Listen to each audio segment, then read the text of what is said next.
Okay, welcome. My name is James Duquette, and I'm Associate Professor of Creative Writing and English at Riverside City College in Riverside, California.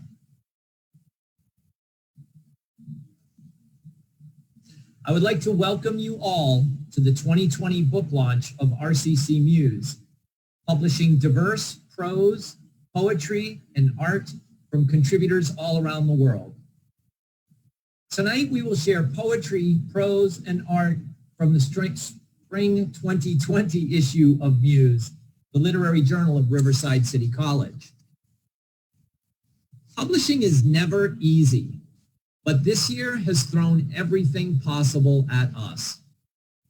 Through it all, these dedicated student editors have put together an issue that we are all truly proud of. We choose tonight to focus on the meaning, beauty, and expression in diversity, even when it isn't necessarily easy. We invite you to enjoy these expressions from people literally around the world and right here in Riverside, California. The spring 2020 issue of RCC MUSE is on sale now, and tonight and tomorrow only, you can get your copy for just $10, which is $2 off the cover price. Payment can be made via Venmo at RCC MUSE. You can physically pick up a copy of MUSE at our social distancing drive-through distribution event tomorrow, which will be held at RCC. Mariah Green, our featured and cover artist, will even be on hand to personally sign copies. And we'll have some goodies for you just for showing up. We have pens and pins and bookmarks, and we'd love to see you. We are also currently requesting and accepting donations in any amount on Venmo. Your contribution of as little as $5 goes directly towards support of the pre-professional apprenticeship model program and community-facing work these student editors have been participating in. So, why don't we meet and hear from those editors now about how this experience has been for them.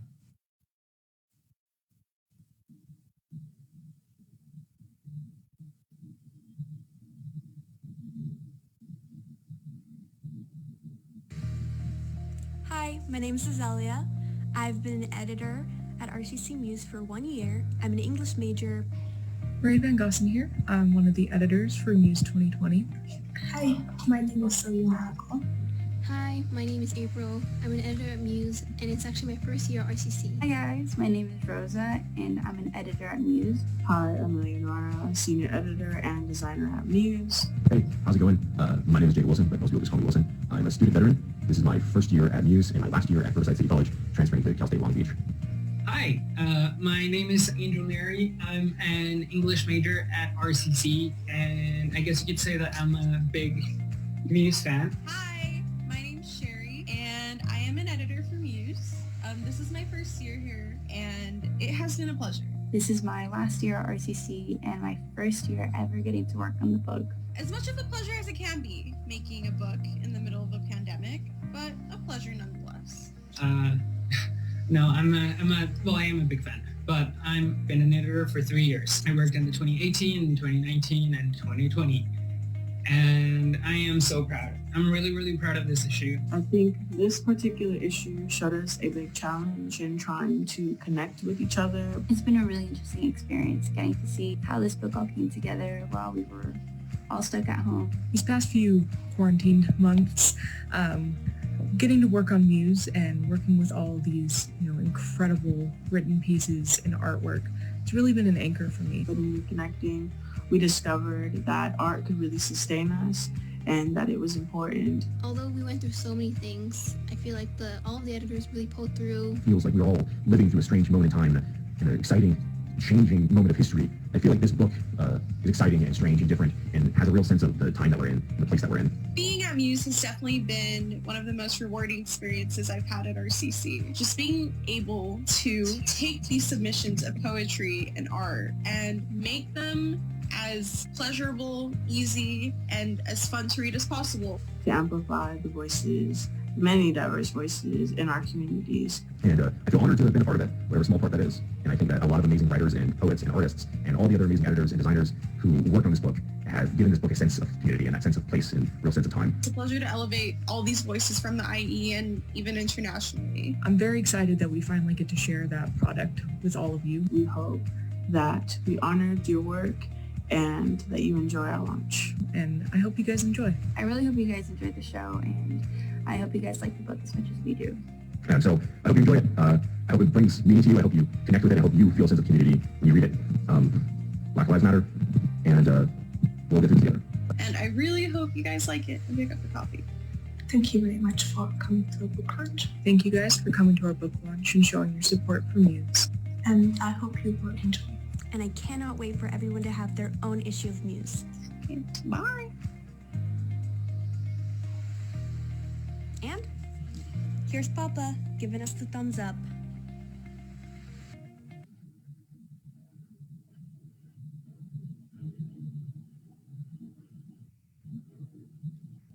Personally, I would like to say publicly that which I have said privately to this outstanding staff.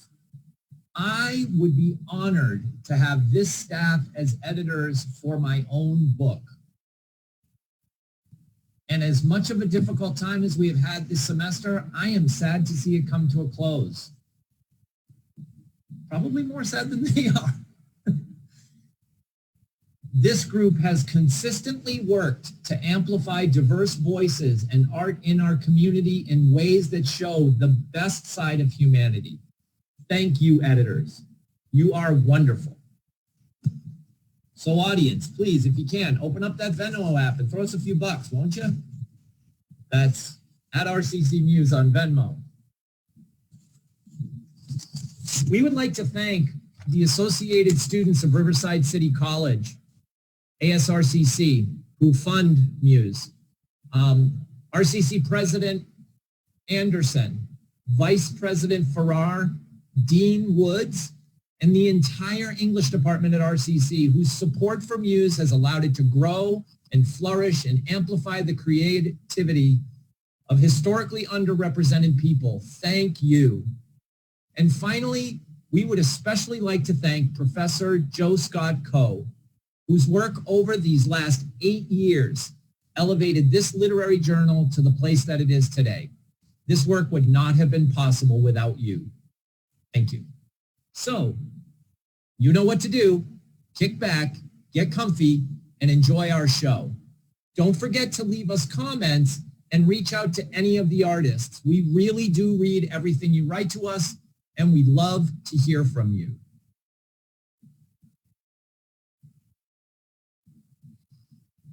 Our first reader is poet David James. David James has published 11 books, has had over 30 one-act plays produced, and he teaches writing at Oakland Community College. Here is David James reading It's Your Dime. Hello, I'm David James, reading from Michigan, which we call the Third Coast. This is It's Your Dime. I also want to say thanks to all of the editors at MUSE. You guys did a great job during this pandemic time, for sure. It's Your Dime. You said, I love you. I said, how can you say that? You said, I just did. It's simple. I love you. I love you. I love you. I said, is this what it's come to? Love? Filthy, dirty, sweaty, lusty love? You said, have you got a problem with that? No, I said, I just want to make sure I'm hearing you correctly. Well, bucko, you said, come over and give me some of that old-fashioned lip action. I said, you do have a romantic way with words. You said, what do you mean by that? I said, I mean, I love it when you talk to me that way. You said, I thought I heard a bit of sarcasm in your voice. Who, me? I said, I'm the most honest person in Bayberry Falls. You said, maybe my ears are going bad. I said, what? I love you. you said. I love you, I said. So we love each other, you said. Looks that way, I said. Good, you said. Double good, I said. Now will you just come over to my house, you said, so I can show you how much I love you? Hello? Hello? I hate when he does that, you said, to no one, and went to brush your teeth, wash up, etc. Thank you, David. That was wonderful. Thank you, guys. Our next reader is Muse's own Sherry Mae Jockson. Sherry Mae Jockson has been writing since she started keeping a diary in the 2nd grade. Since then, she's been writing fiction, creative nonfiction, poetry, and she's also an artist. Growing up a first-generation Filipino-American in Southern California, her style is heavily influenced by absurdist literature, personal experience, and art as a means to investigate the human experience. Please welcome Sherry Mae Jockson reading You're Living All Over Me. Hey everyone, I am Sherry Mae Jockson. Yes, I'm also an editor at MUSE, and I'm going to be reading my piece in this issue of MUSE. I'm actually book neighbors with David James. So what you guys just heard is kind of like how the book's going to go too. My piece is right after his. And it begins as follows. This is You're Living All Over Me. When Frankie Ramos threw a basketball at my face in the 4th grade, I learned what tenderness was. No one had told me it was supposed to feel like a kiss when the blood rushed to color my face from the impact. The burn of the pavement was still hot on the basketball. My nose shot up in shock and my eyes burned, and I wanted my mom. I would have lain splatted flat on that scorching August asphalt for hours if everyone would have just let me. Lying on the floor, I heard, "Oh shit," and a messy half circle of 4th graders formed around me. Some of the girls were looking at me like they had something to tell me, or maybe they were just pretending they had an answer. I might understand subject and verb agreement and how to do a cartwheel and how to write a G in cursive, but I couldn't understand this. A dozen pairs of little girl hands competed for a spot on my back, shoulder, and cheeks. I wanted to curl my arms around myself, but no one left me any room. My cheeks were burning so red, I could no longer tell if it was from the impact of the basketball or from how much I wanted to die. Why would he do that? I asked through snot bubbles and staggered breaths. Oh, it's because he likes you. I still use this as a tool of measurement. This is a confession. That same year, someone gave me a diary and a pen. It was that, or Polly Pockets. Fate, or some salesman, or fate in the vessel of a salesman told my mother, go with the kitty. It was a Hello Kitty diary, her cherub kitty face printed on the bottom corner of every page. But forget the Hello Kitty part. This thing came with a key and lock pad. This was paper that made room for agency. This was paper that would keep every secret and record every fleeting thought. I'm not sure my mom knew what she had done. This is another confession. I got really scared that year, and I've been scared ever since. It arrived in the form of a fear. Someone might have gifted it. Maybe it was my mom. Maybe it was a salesman. Or maybe this fear walked right up to me and decided to stay all on its own. But, and listen to me, I had a fear crawl inside my ear one day and whisper, you will not remember everything that has ever happened to you. Life will pass, and you will not remember it. The fear did not subside, and I still had to face it. Losing your memory is a side effect of being alive, and holding a pen to paper was the only way I ever learned how to fight. There's nothing as comforting as blackening pages with all of eternity staring you down. You become a writer this way.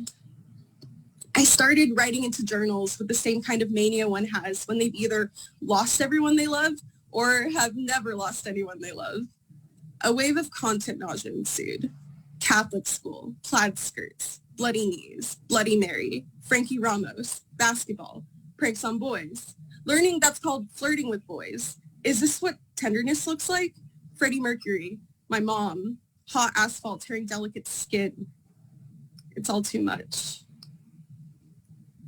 Freddie Mercury, are you listening? Who are you when you're not Freddie Mercury? Who are you when you're without your stage? I want to know what was going through your head when you first cried out, Mama, to the first notes of Bohemian Rhapsody.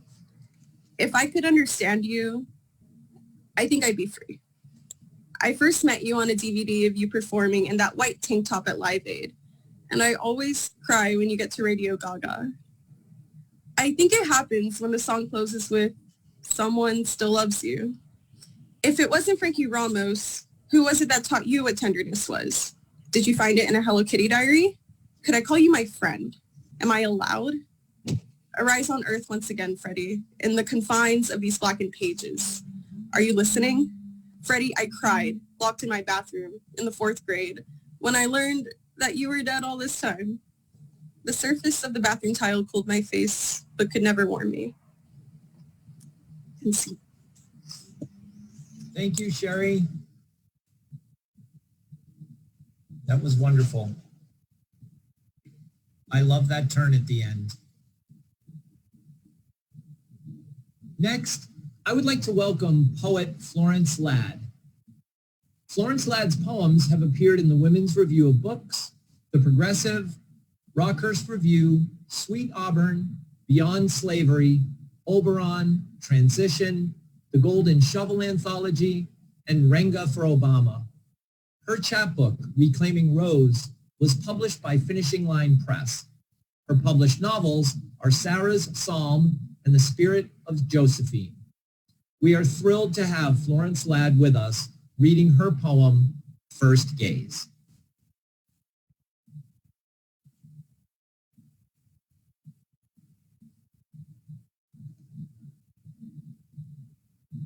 I think you might need to unmute yourself, Florence. It happens.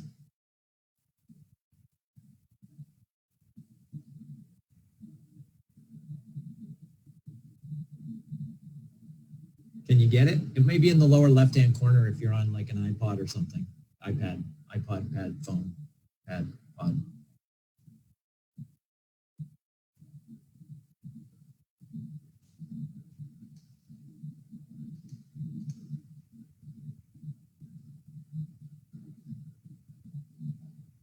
So don't forget, you can buy a copy of MUSE.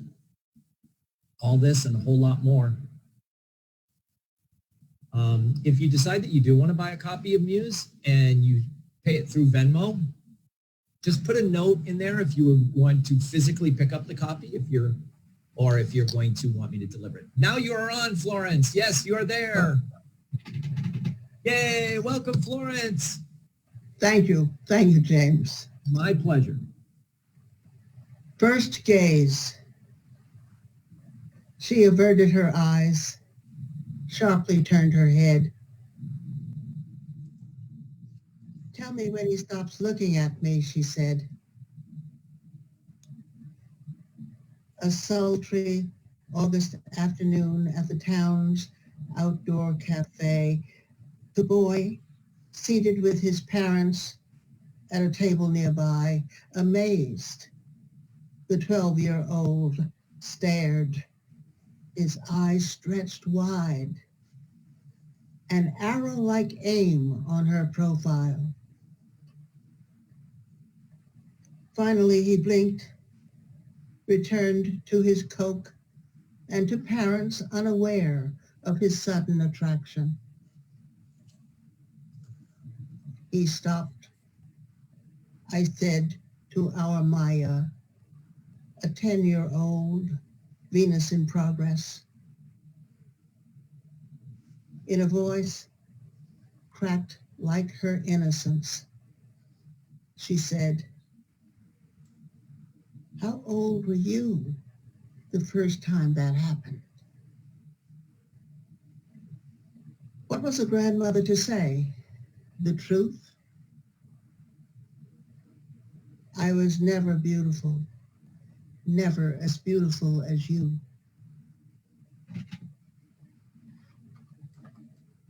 Thank you very much, Florence. That was wonderful. Thank you. We appreciate having you. Okay. Our next reader is April Terrones. April Terrones currently attends Riverside City College, and although she usually writes for herself, this will be her first time being published. Since the day that she could read Judy Blume, April began writing and continues to do so in Riverside, where the golden bell chimes and the orange trees grow. Here is April Terrones reading an excerpt from her short story, Yellow. Hi, so my name is April, and I will be reading an excerpt from my piece, Yellow. An orange tumbled down from the tree, and my mother, without even looking up from her craft, immediately said, "Don't eat it." In one swift movement, I swiped the orange from the dirty concrete and cupped it in my hands. The yellow orange was cooling my fingertips and then my palms, so I rolled and rubbed it all over my face, like a plea to receive a sacred blessing from the sun god. My mother had done the same to me before, when I was younger, where she held a hard-boiled egg to my forehead in order to cleanse my sickness. "Why not?" I asked her while I was rubbing the orange along my arms. "Because I said so," she said, and with hurried hands continued bending and braiding the leaves of the maize. "But the orange is ripe," I complained over the crunching sounds of the corn husk. "Mijito," she said, "it's sour. See? If the juice of the orange touches you, it hurts you, like this." She nervously glanced at my father before she pulled back her sleeve and revealed the purple mark on her forearm. "It's not good, I'm telling you." But sitting a few feet away from us, my father was munching on an orange mindlessly and never wavered, even when the juice slid down his throat and spilled beneath him in a pool by his tennis shoes. So I pocketed the orange, and as we walked home together, I slowly pecked and peeled off the yellow skin, piece by piece. I was painting everything I could see through the tears that blurred my eyes. The wooden cross hanging by the door, the steaming kettle by the stove, my mother's long blue dress that touched the floor. I was painting the paint away as much as I could. My mother, unfortunately, was too busy to keep the burning away. In the kitchen, she stirred a pot overflowing with beans, and in the saucepan right beside it were the sizzling chilies for my father. In a puff of smoke, the spices assaulted her senses, and each inhale suffocated her lungs with the stench of the chilies. Even her brown skin turned into patches of itchy red from the heat. She held up a piece of her blue dress to cover her mouth, and it soaked in all of her sweat and snot and spicy tears. I like to imagine that each time I took a breath, my lungs would be coated with the red dust from the chili. My mother told me that's not how it works. The smoke only brings pain and then leaves. My father said that it would stick with me forever, and breathing it in would make me an hombre de poder. As such, every window and door in our house was sealed shut so that the smoke was trapped like a steaming bathhouse. But that's just how my father liked it.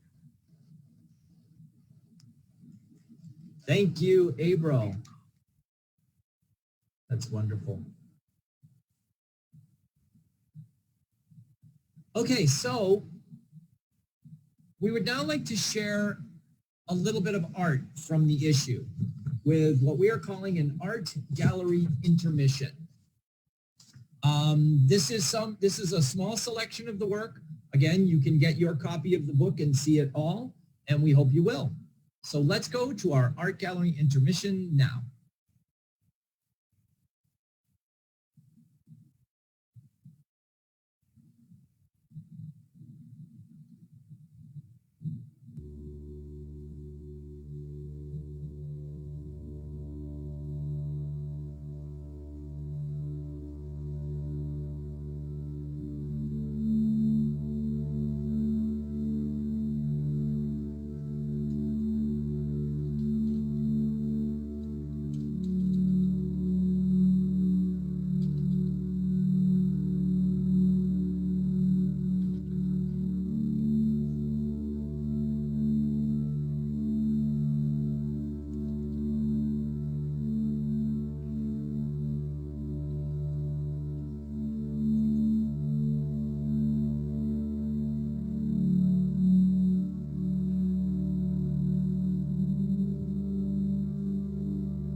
the art in this issue is really amazing.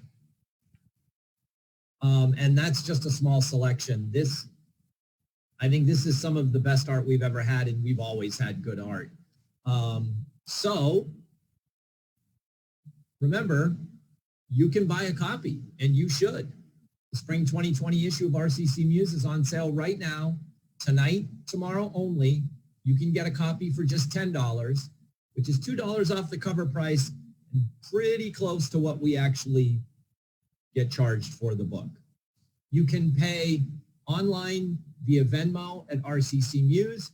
Also, you can come and purchase if you're local. You can come and physically pick up a copy that you order this way, or you can come and buy a copy using a check or cash of Muse at our social distancing drive-through distribution event, which is going to happen tomorrow at RCC. I'll give you more information about exactly where that's going to be. Mariah Green, our featured and cover artist, the person who was featured in that first shot, will even be on hand, and she will personally be signing copies. And we have some goodies for you, pens and pins and bookmarks. So we really hope we'll get a chance to see you then. Our next reader is Andrea Garcia, who's going to be reading an excerpt from her short story. Andrea Garcia became an English major while at Riverside City College, and then she transferred to UCLA, where she is pursuing a Chicanx Studies minor. As a Chicana writer, Andrea finds that it's important to tell Latinx stories from the mouths of the beautifully fluid mestizaje. Here is Andrea Garcia reading an excerpt from her short story, La Luz del Desierto. Hello, thank you. La Luz del Desierto.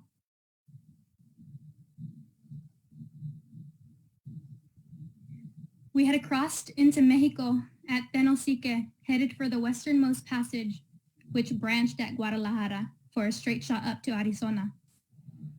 Angel's huaraches had always been dusty from playing football after his chores, or when he helped me during the harvest. When we reached Pueblo at the cross-section of the migrant trails, his feet had begun to bleed. My baby had not told me that the soles of the huaraches had been scraped through with gaping holes. Loose thorns, foxtails, and even nails hidden in the loose dirt roads had torn his raw skin. I had found a discarded camisa behind some abandoned rail cars, and it tore it into strips for gauze. I rinsed Angel's feet using our drinking water sparingly. I quickly wrapped the wounds, slung him onto my back, and hurried to rejoin the migration. Angel's slight weight had been light and airy on my body at first. After a few days, my back was in excruciating pain, and I thought of nothing else but my love for him and our new lives ahead of us. We slept every other night on dry, flat rocks. Then before dawn, Angel would climb up again, and we would continue on. The day we left Mexico City, Angel was resting his head on my right shoulder blade when he heard the crack in my body. My hunch lowered, and I sang Angel's favorite lullaby out loud. Cuckoo. At dawn the next morning, Angel refused to climb onto my back and told me he would walk again. I checked underneath the bandages. The bleeding had stopped, but the pus had progressed to infection. Against his protests, I scooped him up into my arms and cradled him. Angel suggested taking the train, as the other migrants had mentioned. I let him know it was not what he expected, but explained no further. Angel's infection trailed up his ankles like dark green vines. I prayed for the rot to slow so I could get him medical attention in Arizona, but we were still in southern Mexico. It would be months before we would have gotten to the U.S.-Mexico border, and even longer before I could pay a visit to any doctor. I knew about La Bestia, as people called the train. I heard stories about migrants losing limbs or dying on impact after falling off. The migrants who could hold on traveled as far as northern Mexico in just a couple days. Angel's toes had turned black, and his calves had begun to sprout those sickly green vines. So my mind was made up.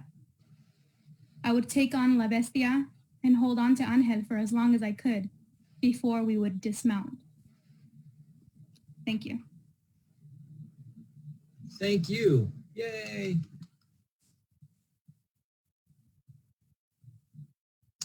And now here is a poem from Gaylord Brewer. Gaylord Brewer's most recent books are the cookbook memoir, The Poet's Guide to Food, Drink, and Desire from Stephen F. Austin Press, and two collections of poetry, The Feral Condition from Negative Capability 2018, and Worship the Pig from Red Hen Press in 2020. Here is Gaylord Brewer reading How to Survive the Worst Nightmare of Your Life.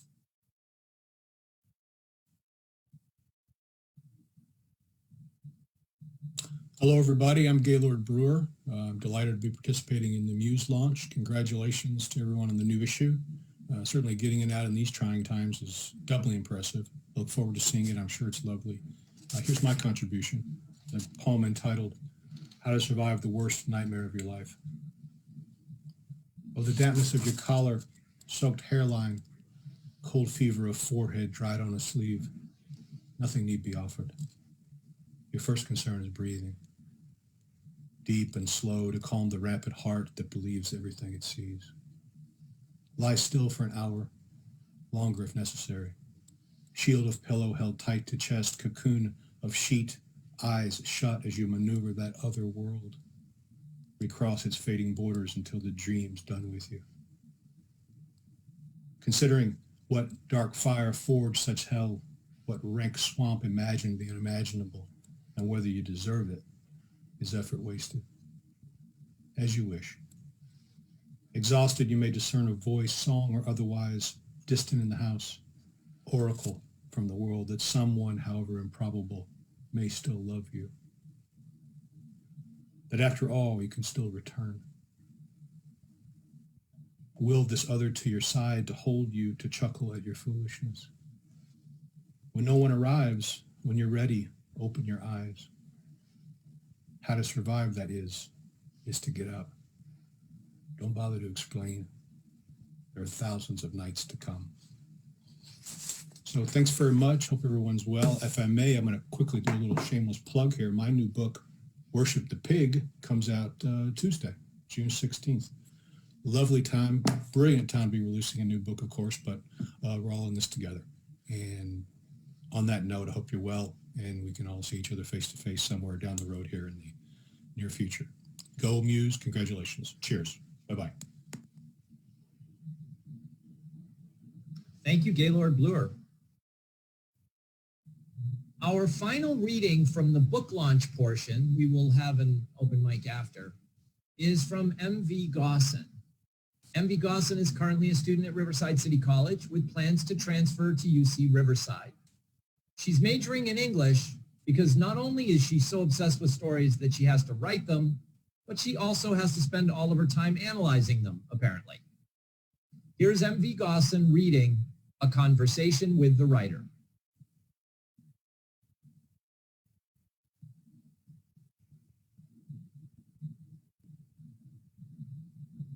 Give me a story.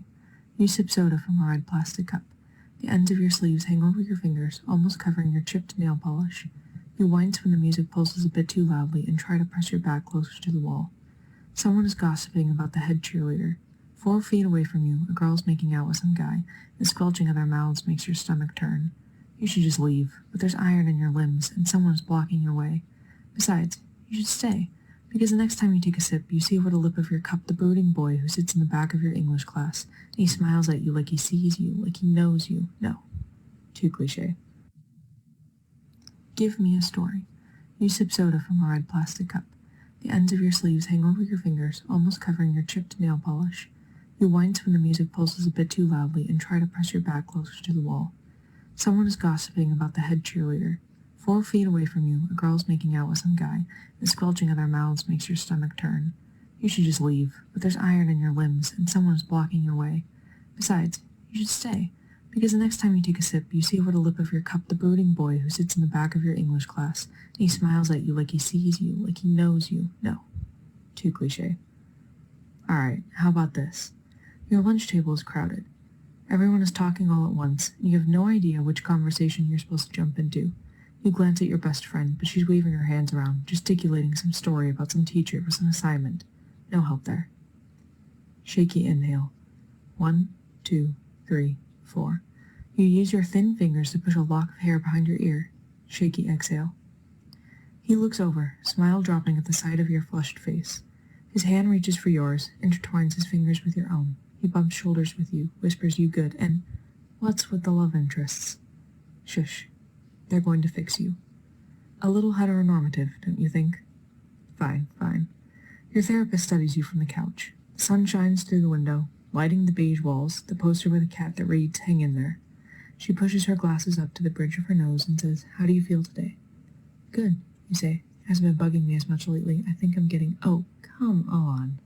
That's boring." "Less boring." "Okay." You go to school the next day like everything's fine. You don't even wear long sleeves. Your friend leans over the desk during 5th period and grabs your arm, eyes wide. "Did you do this to yourself?" she whispers. "Nah," you say with a smile. "They're just scratches from my dog." She nods, but after class she pulls you aside and gives you a hug. She says you can tell her anything. Hold on. That's not how it happened. So you want the truth, then? You stay up as late as you can, but it doesn't work. You turn the lights off and lay down, but your brain is still turning every gear. You should have said this, not that. Did you see the way she looked at you? You're probably going to get fired. You should probably quit anyways. She deserves to work with someone better, someone who's paralyzed by one thought after another after another after... Wait. Just stop. You stop when your professor calls your name. He compliments you on your first assignment, says that it was well written. You nod and say, "Thanks.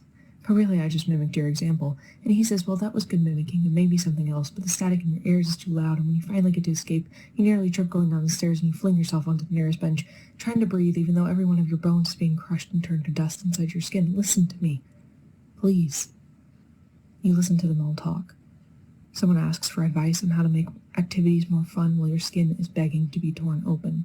Someone complains about a student they're having problems with while 6-legged things are swarming through your insides.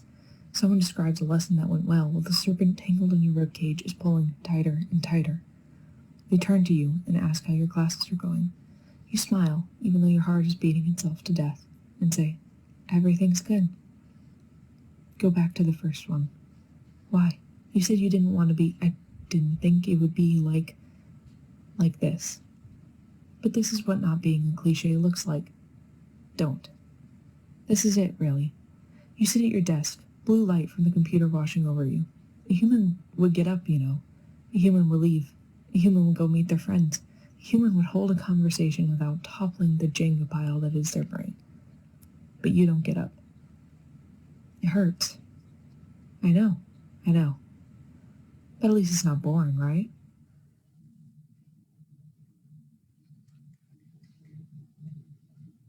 Look at that. We got the whole crew doing it. Yay. Good job. So that's the official portion done. We're going to have a brief open mic here. So yay. Congratulations, everybody. Great work. Great job. Remember that the spring 2020 issue of MUSE is on sale now, and tonight and tomorrow only. You get it for $10, $2 off the cover price. You can make payments to Venmo at RCC MUSE. That's @ RCC MUSE, that easy. This is a super limited edition. We are definitely going to run out, so get yours now. Also, you can pick up that physical copy of MUSE at our social distancing drive-through distribution event tomorrow, and that's going to be at RCC in the main parking lot C in front of the quad. Mariah Green, who is our featured and cover artist, will be on hand to personally sign copies, and we have goodies for you for showing up. Also, if you'd like to make a contribution of any amount, we are entirely supported by a small amount of money from the college, and then donations make up the largest part of what enables us to do this kind of work. Again, at RCC MUSE on Venmo, we appreciate it. So we're going to pivot now to the open mic portion. For poets who are reading, I'm asking that you keep your time to 2 minutes or 2 pieces, whichever comes first. And Eric, I think I see you here. I think I saw you here. Eric's here, right? You can unmute yourself if you want. I am here, James. Thank you. Yay! All right, so I'm going to put it back on speaker view so that we can see you while you're reading. And go ahead and read.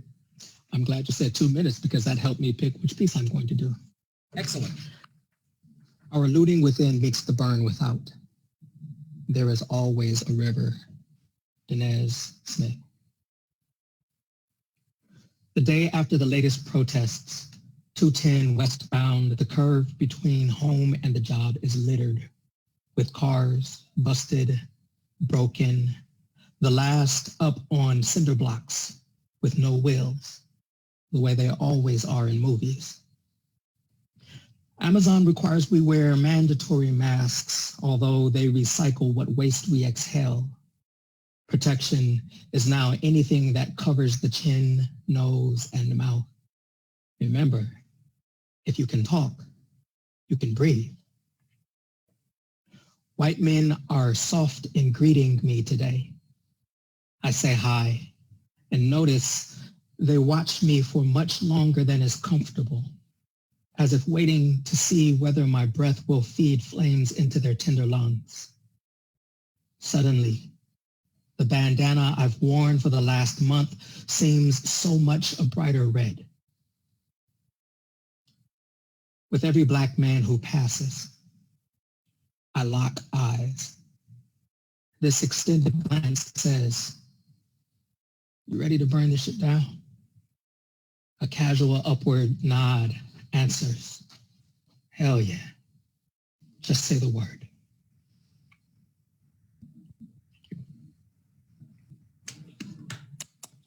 That was awesome. Thank you. Tremendous. Thank you very much. I see Jazzy. Oh, and Efren too.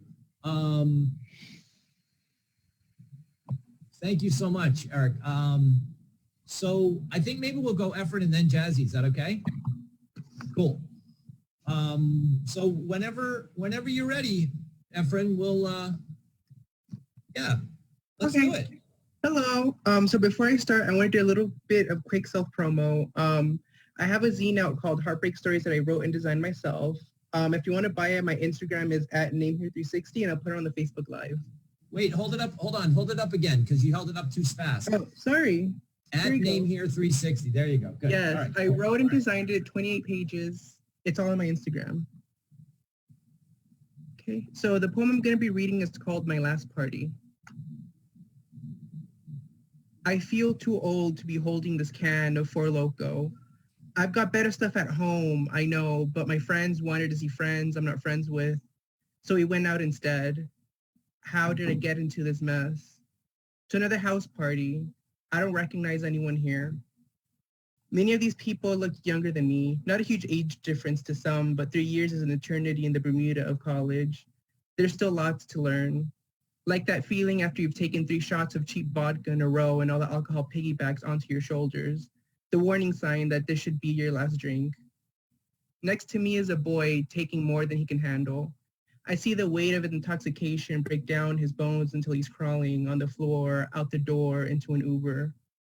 I grew into responsibility too quickly to know that feeling. I feel so out of touch with the new youth. I ignite dead silence when I strike conversation. Time's caught up to my generation. Suddenly, those $3 you paid for looking like a man doesn't stretch out as far as it used to. I asked my friend closest to my age what their plans are. They're on their phone juggling prices between Uber and Lyft. It seems we're both on the same page. I Venmo them for half and ask if tonight was the night for a midnight run to Denny's. They say yes. I invite other friends who resigned weekend nights to Netflix through text. They'll be here in 10. The diner's where the parties will be. No. Thank you. Other quiet snaps. I totally forgot to unmute myself. I completely forgot to unmute myself. Good job. Thank you. I'm just not going to mute myself. That's all. Jazzy, you're up next. Take it away. Cool. Can you all hear me? Yeah. Oh, wait, let me put you on speaker view. Oh, cool. Congratulations, everybody. I think it's like been such a hard time, and I think to make something so beautiful and collaborative is like such a awesome thing to do, and I hope you feel proud. So I used to live in Chicago, and this first poem is about how complicated it is to live in a city. It's called Grateful of Chicago. Summer stumbling, the burn opens the body to outside. You, me, we're falling horizontal. Can I touch your face? Will you touch mine? Corn-plowed summer gratitude with at least it's not winter. It's concrete's turn to grow our gratitude from lack. Rung on a hierarchy of hunger, we've survived worse. We've survived before. We've survived, right? Chicago is such a stupid romantic, and it lets winter chills back in. Spring just doesn't have a chance. Spring could have saved us, but we practice bite down on the bit gratitude, mistake pain for love. You see, this isn't just weather I'm talking about. It's about how we can't see each other through all these buildings. We ask Wabash, are you our mother? We're boiling in a studio. We sold our mom's engagement ring. We're in here just for a couple of months. The ghosts fit, but we find the rest in a corner bar west 2 blocks down. Thank you for teaching us our best look away shimmy.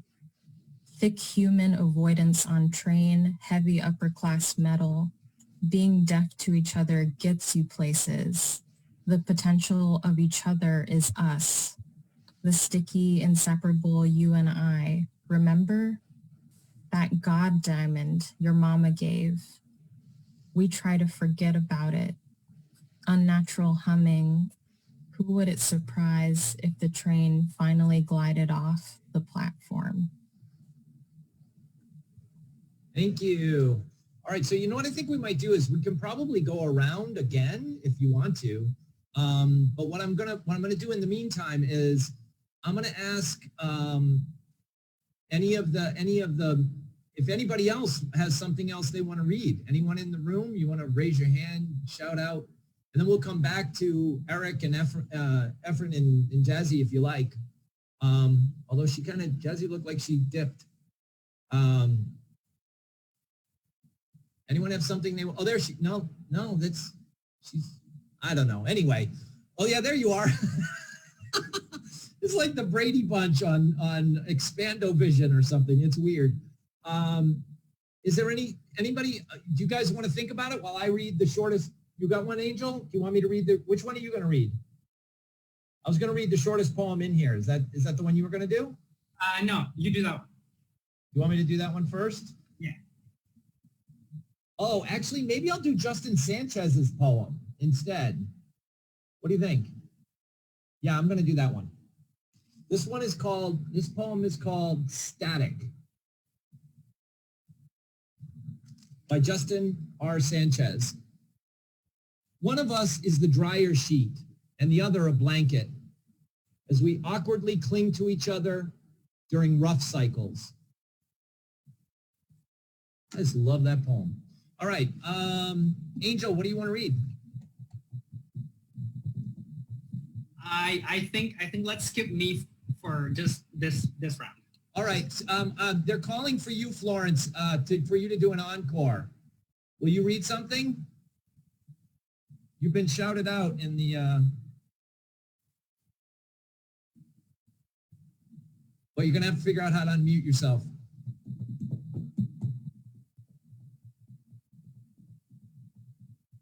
You're still muted. I still got you muted.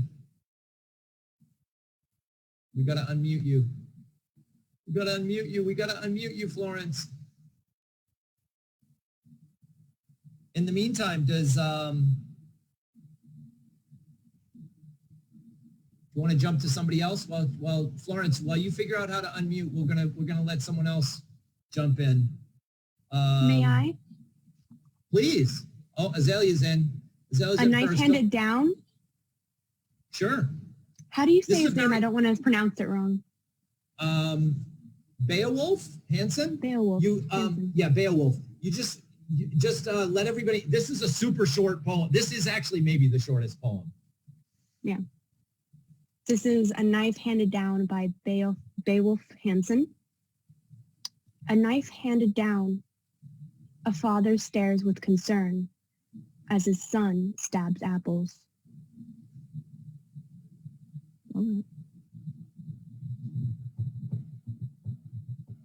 All right, who's up? Wilson, are you up?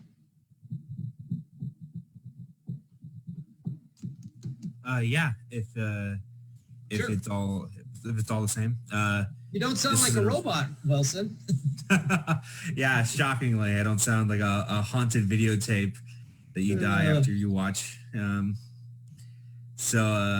right, this is a original piece called Integral Birth. I touch the string, though the harp may not sing. Still I dare the sky for sun sparks to guide. Down below there's a land with an ominous hole deep in the sands of belief.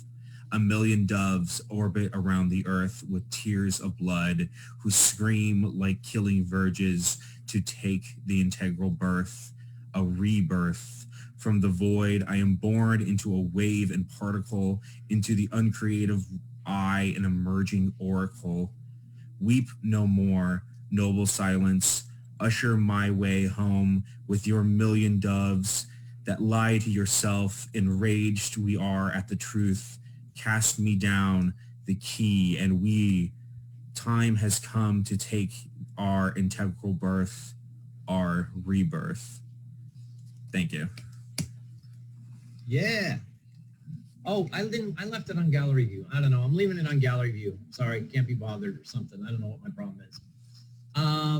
We lost Florence. Who wants to go? Who's anyone who hasn't read? Okay, Rosa.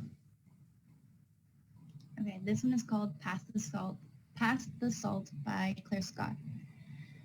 Too salty, he said, scowling. Perfect, I say, snippy and defensive. And off we go.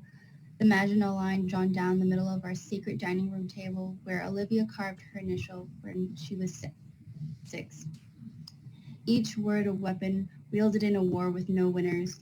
Forks clang on plates, another cork pops. We pick words carefully from our arsenals, this one pointing, this one biting, this one sarcastic. Firing from trenches, swiftly escalated, forgetful, bland, obtuse, flaky, frigid, fucked up, knowing full well we were not arguing about the seasoning of in the pasta primavera. A bullet zings past my head. Slut. I aim at his heart. Loser. Revenants returning from another round, rising like zombies from the dead.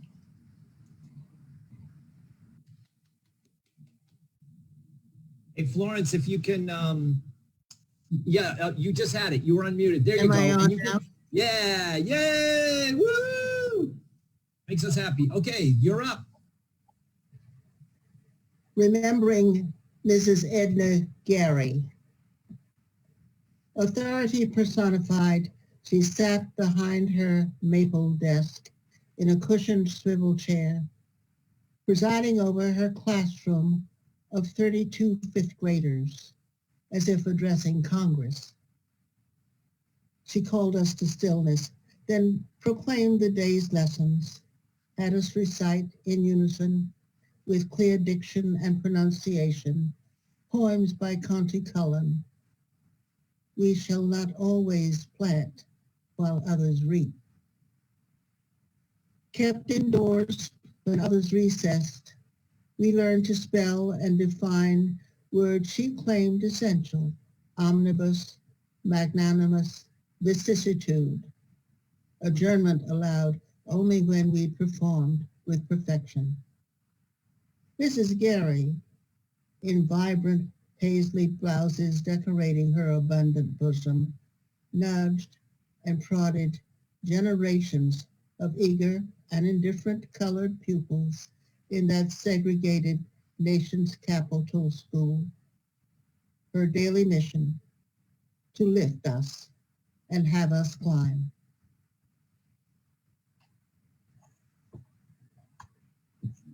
Thank you. Thank you so much. This has been splendid, this entire launch. Thank you. We are thrilled to have you, and that's a wonderful thing to say. Thank you so much. Thank you for being here and being part of it. Really great. Thank you. I've got someone. So who's Angel? Are you ready? Yeah. All right. All right. What are you gonna read? I'll be reading John Gray's A Phantom Visits. Cool. All right. Wait, you're a little quiet though. You're a little quiet. Maybe get a tiny bit closer. I don't know, or something. Is that better? Yeah. A little bit? Okay. A gold moon paves the way. A red window leads to a blue bed. Among other things, there is a phantom in the room who beguiles a restless child with arms of smoke and spidery legs and a murmur that encircles the room. The boy is sustained, not terrified. He is illuminated, set free. Should the ghost leave, he will go with him, follow the fleshless, bloodless imago through the opening in this dreadful existence. Present life all hammering, fists in the geist of honey, and whose eyes glow beguilingly like this new mentor. The spectre shrinks down into a beckoning finger, and summoning chants ooze from the walls like escaping steam. He stride other exits, but books aren't a good enough escape route. His imagination's sky lathers up with clouds. No oak can grow in such a bitter grove. Let them come upon the empty streets and wonder. He longs for a world of soft and sure footing, sterilized of desperation. If he has to unbind the soul, then so be it. But then the interloper fades. The room is just a room. Reality's cold shadow creeps across his face. Black tears gather on his cheeks like ravens. Woo!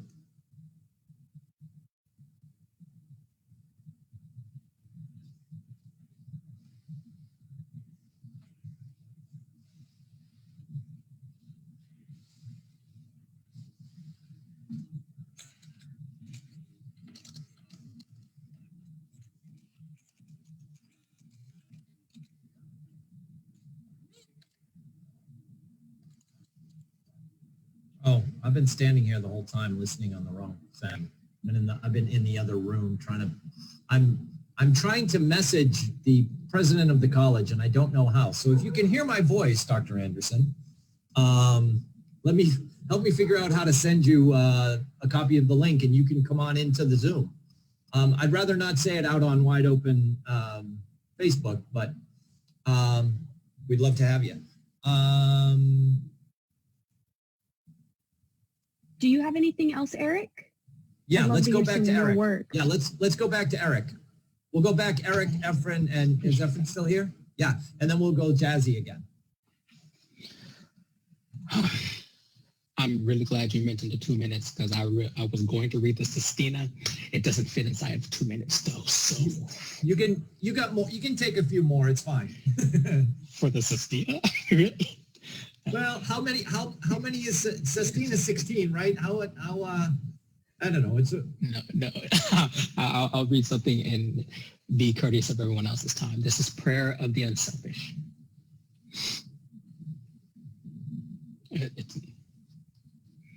Blessed be the womb of the wounded. Blessed be the wound itself wound a tight coil around the neck as noose. Blessed be the noose, the blessed news. Blessed be your arrival, the holy spaces you rive to rival your rending effect.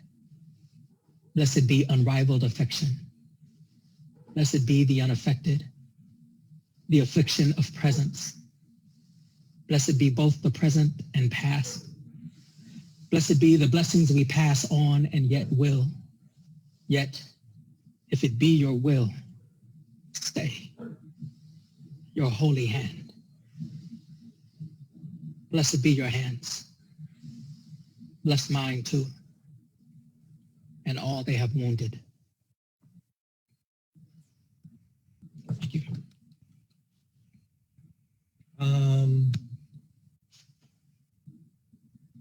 I apparently cannot host a Zoom meeting and attempt to make contact with someone at the same time.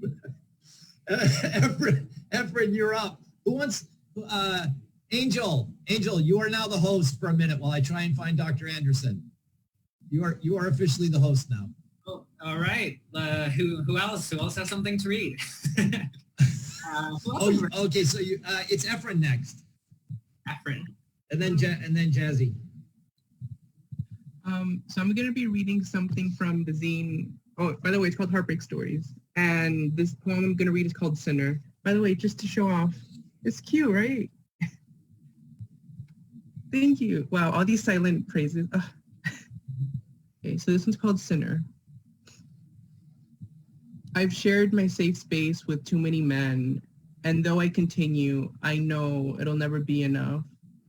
I'm already messaging the next one. I can't imagine what these men think, but I know we're all feeling the same thing. Society has left us for dead, and we're finding comfort in each other. The next morning, another stranger scent lingers on my bed, a small souvenir that I hold dear. My mom called me again to tell me to take care of my body. It's become a hobby of mine to disobey authority. She asked if otherwise I'm fine. I say yes. I don't talk about how her anxieties for eternal life started leaking into mine and how time only makes them worse. The heaven I'm living is stuck on earth. I keep it inside. We both know the way I go about things isn't right. She says goodbye for the night, but the silence frightens me. It gives me too much time to think, and I think that in her eyes, I am the sacrilegious, an afterlife-defying antichrist. In her eyes, I am still just a sinner. Thanks, Efren. Thank you. Also, that zine was also really cute. So, yes. Thank you. Name Here 360. I'll put it on the Facebook. All right. Let's go next. What's next? I'll read if that's okay. Oh, sure. So this poem's called Again, and I know it's like not great to like talk before you read something, but I like to do it anyway. And it's about it's about love that exists in multiple lives. I hope we all feel that. Okay, again. You were sometimes a slug. I was sometimes a moth. I found you in apparitions of smoke. No, smoke's curl. No, it's ascension. Then you're gone. I'm asleep. In the in-between room between what's called a life and the next, the room is small with mirrors. You place your hand on a mirror in surrender. Gray curls fall on you as you wear your grandmother's dress. You watch yourself dance, and I see you seeing yourself, and I cover my mouth. How long have you waited to come here? Did you carry yourself with you all this time? Sometimes I was a slug, feeding on seedlings while you were a redwood. Another time, you saw me flash by riding on the back of a Harley. The sun shone in your eyes, and not then, but after, in what they call another life, I sensed you with my first touch of a petunia. Sometimes we didn't swirl in the same plane, separate chinks in a severed fence. Sometimes we were in upward motion or a color or a notion of a flick, a whiff, a bite. Sometimes I can't tell anyone a story about anything and I enjoy a cinnamon roll or a biscuit. The sun shines in my eyes, I fall asleep. I'd learn to trust the grass to graze me as I'd pass, and I'd thank a something for that trust. I would forget your name, remembering only your hands or your face. I couldn't tell the story. In the in-between, I'd sit down with you on the floor and split a chocolate chip cookie and ask you where you were this time in this past life. were you that woman in a pink chiffon dress, pregnant, sobbing on her carpet after proposing to her boyfriend? And you'd ask, were you that hippopotamus eraser on my desk? Yeah. Thank you. Yay. Is Professor Duca back? I'm back. I'm back. I figured out how to technology. Oh, there you are. I technology. Nice. Anyone who hasn't read want to read? Andrea, do you have anything you would want to read? Don't have to. I'm just asking. You look shocked. I don't have it. The poem I did read before in your presence, I don't have physically or on my computer, unfortunately. So that's a sad thing. But thank you so much for inviting me to do it again. Of course. Any other muses? Sherry. My poetry sucks, man. I'm reading the room. I can't show my face right now. Okay. I read my awful poetry, Sherry. You get to read yours. Just read. There's one you had. Oh, crap. Was it the one from like the quarantine readings? Yeah. Yeah, read that one. Yes. Yeah, and every poet, yes. And hi, Dr. Anderson. Say hi to Dr. Anderson. He's right over there. Oh, hey. Hey, Dr. Andrews. All right, so Sherry, read, and then after you, or do you want to wait and we'll have Dr. Anderson say hi, and then we'll let you. Let her say hi. I want her to hear me. Him. Hey, oops. Dr. Anderson, not Andres. Andres may be watching. This is Dr. Anderson. This is the president of the How much longer? Hi there, everybody. It's Gregory Anderson. How much longer is it going to be on? Because if it's only going to be on a little bit more, I'd prefer to leave my comments until the end.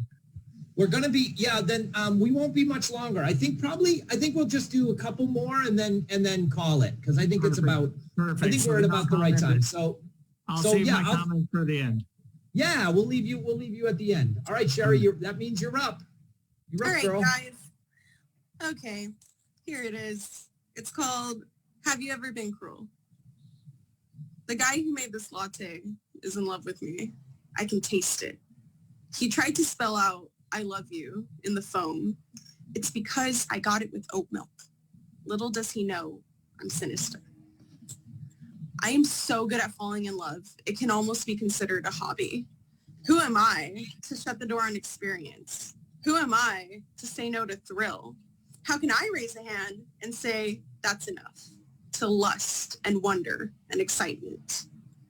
Perhaps it's the fumbling for contact, or maybe it's just an attempt to feel free. And seen. There you go. Woo! I'm doing I'm clapping, I'm giving thumbs up, I'm doing all the things. Yeah, there's something really fun about watching all the snaps. It's like the most effective thing I've seen ever. All right, last call before we throw it to Dr. Anderson. I can read one last one. Sure. Let's let the last poem go to Angel. And yes, Sherry, we love that poem. That was awesome. We love that one. All right. This one is called Holidays and Term Time. It is also an original. It's silly, but I worry once this is over and done and we've gone back to doing what we were doing before, it'll feel dull. The way some places and situations often do. The way this place and the situation often does sometimes.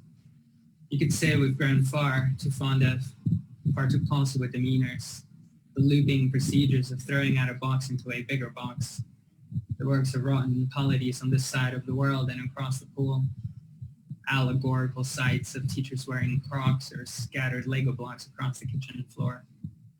And it could have to do with the annual custom of placing stereopticons aimed at City Hall for the countdown to nothing. The Ignatic affair taking place in Trafalgar Square, or was it the Times? I forget.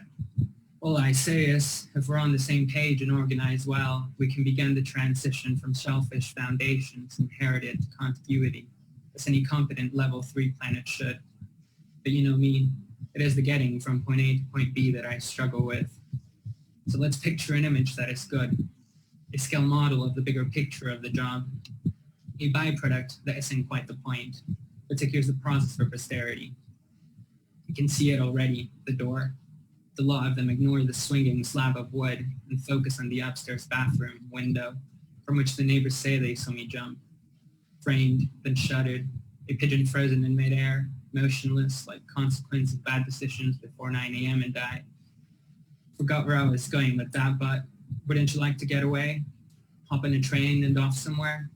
Visit the region's dwindling yet still intriguing attractions, for example, Claude Bell's dinosaurs, born again and relocated away from Cabazon to spread the word of God. But a small museum in Dino Denis Valley still sells souvenirs if that's more your kind of thing. The hills behind the old downtown offer the finest view of a few unquestioned structures which the locals completely forget. As soon as they look away, again and again they look and look impressed by the city's choice to invest taxpayer money on such forgetful things. Emporiums, galleries, promenades lined with humdrum boutiques that never seem to have anyone inside. But the narrow tree-sheet streets that branch away from the main road are pretty good for sauntering. I think on Tuesdays there's an evening hiking tour of moderately haunted sites.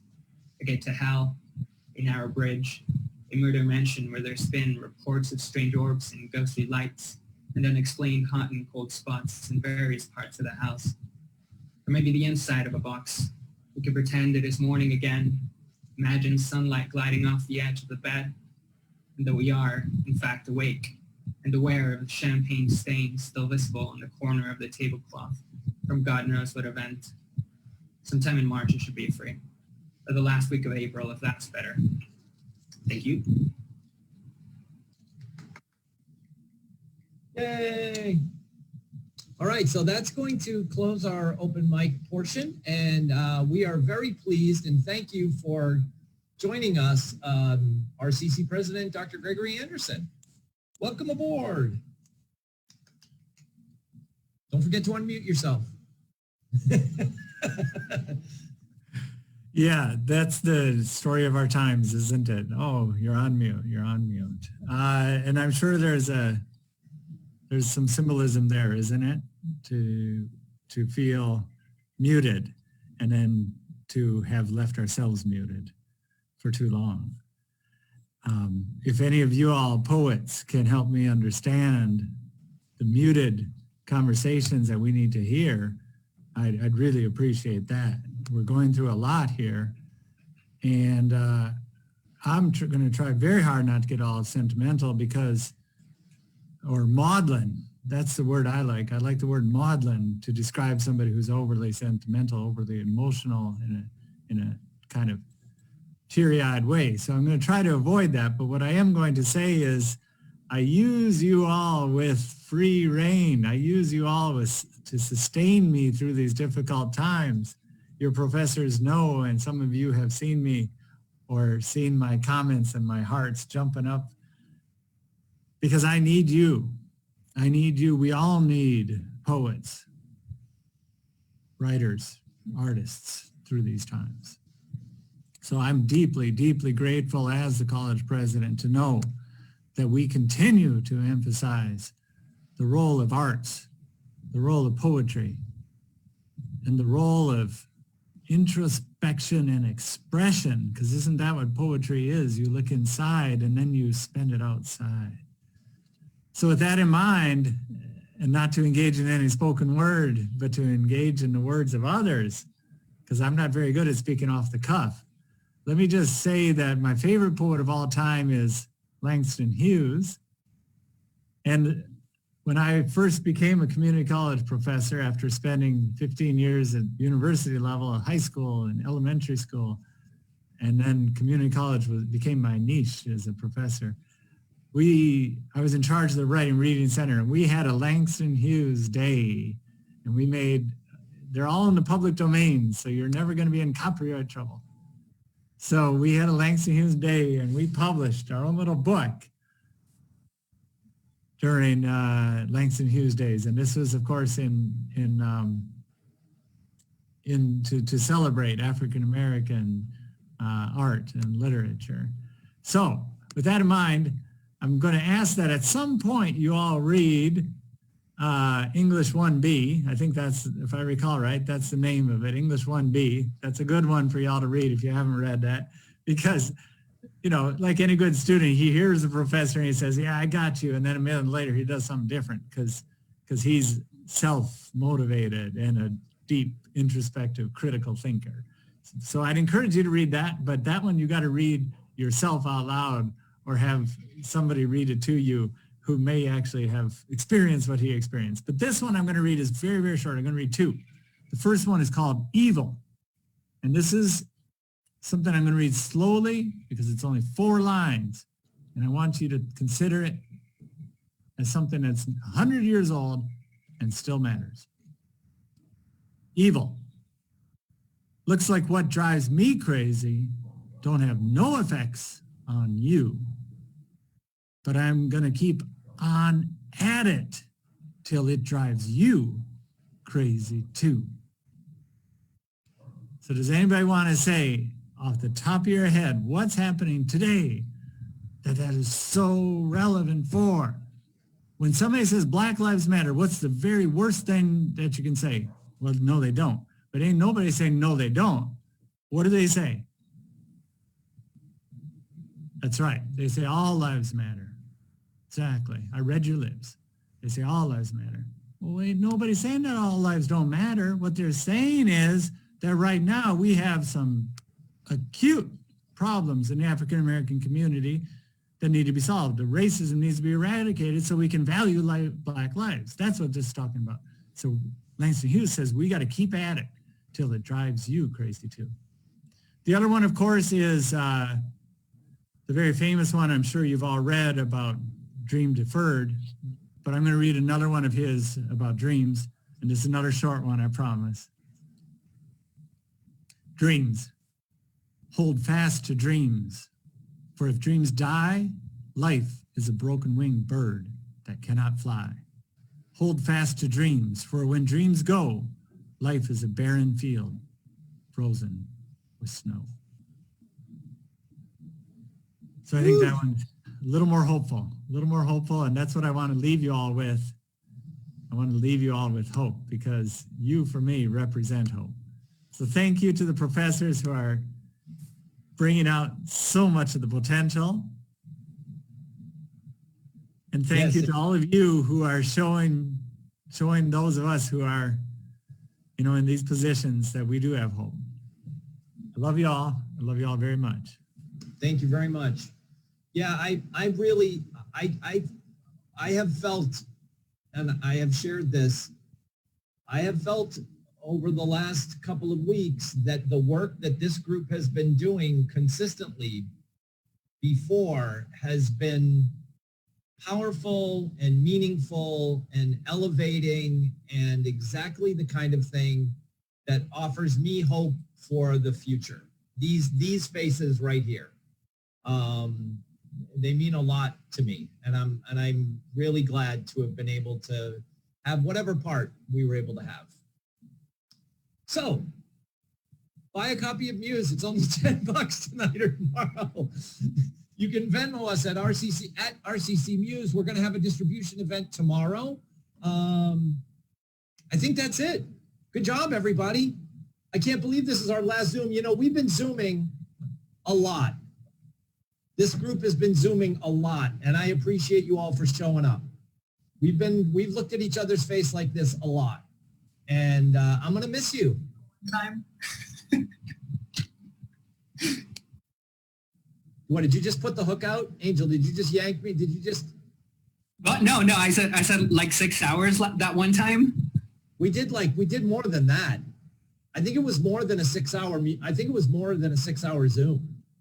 Seriously, I think, or maybe it was, I don't know.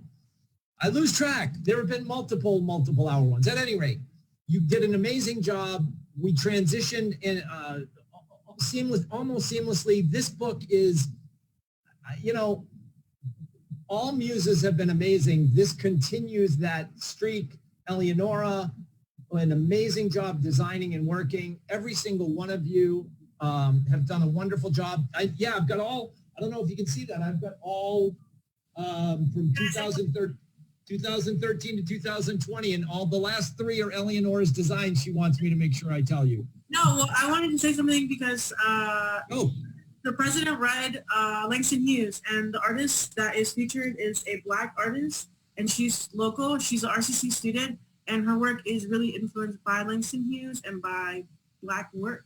So I would really would like to tell y'all to please buy this book. I really wanted to center her work, and she's amazing. And she's somebody that you should support in this community. And when we were talking about in our live, we were talking about Black Lives Matter, we were talking about Black art, but we were also talking about how that's necessary to this community. And so please support this, and please support Mariah Green. She's amazing and brilliant, and she did a really great work, and she allowed us to feature her here. So thanks. It's an action you can take. Support Mariah Green. Curious Publishing, her book comes out later this year. Curious Publishing. And they've been amazing to us. They've also been really great at communicating with us and have kept really great community with us. So shout out to Curious Publishing too. Yep. All right. Love you all. I'm going to end this meeting now.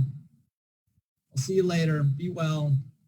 It's the end of this. Oh, I'll see you tomorrow. What am I talking about? We got distribution tomorrow. I'll see you in the morning. I won't have to miss you for long. Bye.